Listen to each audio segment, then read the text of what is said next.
This is Carly Cooper from carlycoopercoaching.com, where I teach you how to get shift done. And today I want to talk about a massive fear that I'm sure you have experienced before, or maybe you're experiencing right now, and that is the fear of rejection.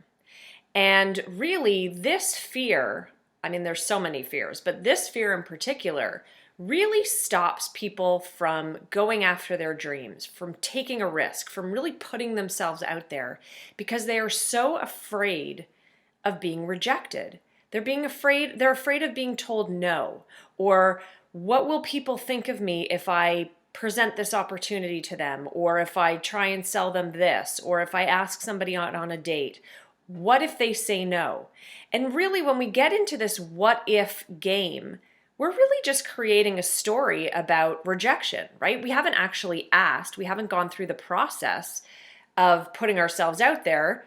We stop ourselves before we do that because we think, well, what if they think this about me? And what is that going to say? And what is that going to look like? And we talk ourselves out of really going after what we want. And really, rejection is just a result of being vulnerable, right? Nobody likes to feel vulnerable, right? To put yourself out there and have people potentially laugh at you or you feel humiliated. That just generally doesn't feel good. But what I can tell you is that when you put yourself out there and you allow yourself to be vulnerable and you ask and you go after what you want, yeah, of course, not everybody's going to be on board. Not everybody's going to be part of your tribe, but the people that are wanting what you have to offer will be so part of your tribe that it won't even matter that the other people rejected you, quote unquote, rejected you. So I want you to look at rejection in a different way. Let's reframe it, because really it's the only way to grow yourself in personally, professionally, romantically, financially, health-wise. We have to be able to put ourselves out there, risk being vulnerable in order to go after what we want. So let's look at rejection, not as a negative thing, but how can we reframe it? Well, the first thing I want you to think about is when you ask somebody something, whether again, it's for a sale, a date, an opportunity, whatever it is, when you ask them something, and let's just say they say no, well, you're really no different than you were before you asked, right? Your head didn't fall off, your eyes didn't burn, nothing terrible has happened. They just simply said no. So technically, you're in the same position as you were before you asked, right?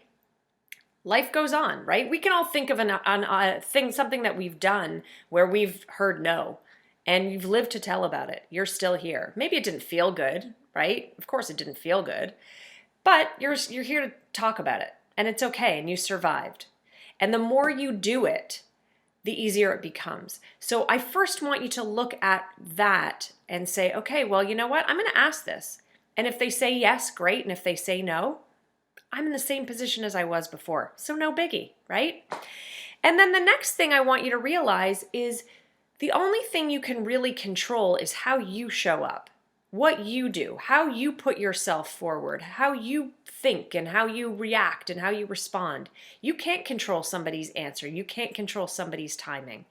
So you just put it out there, and you're either on the train or you're not. And I'm fine either way. And so the more you can detach from the outcome, the better off you're going to be in terms of putting yourself out there and facing a rejection, right? You're putting it out there, you're sharing your gifts, you're sharing your genius, you are giving somebody a piece of you, and if they want it, great, and if they don't, God bless you on your way. I'll be fine with or without you. I know it's easier said than done, but the more that we can reframe rejection and not make it this monumental, like, oh my God, the world is going to come crashing down if this person says no, then the easier it becomes. And then it's not so much about rejection, it's just a no, not now. And that's another thing. No doesn't always mean no forever. It means maybe it's just bad timing.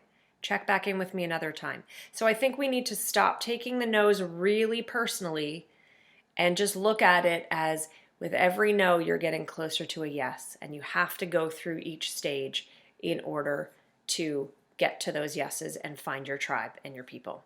Okay? So that is the video for today. I hope you enjoyed it. And if you did, please like it, please share it, please comment, and subscribe to my YouTube channel. And come on over to carlycoopercoaching.com and reach out to me for a complimentary Get Shift Done strategy session. And if you want to learn how to feel better using essential oils as a natural solution for your emotional health and your physical health, then reach out to me as well.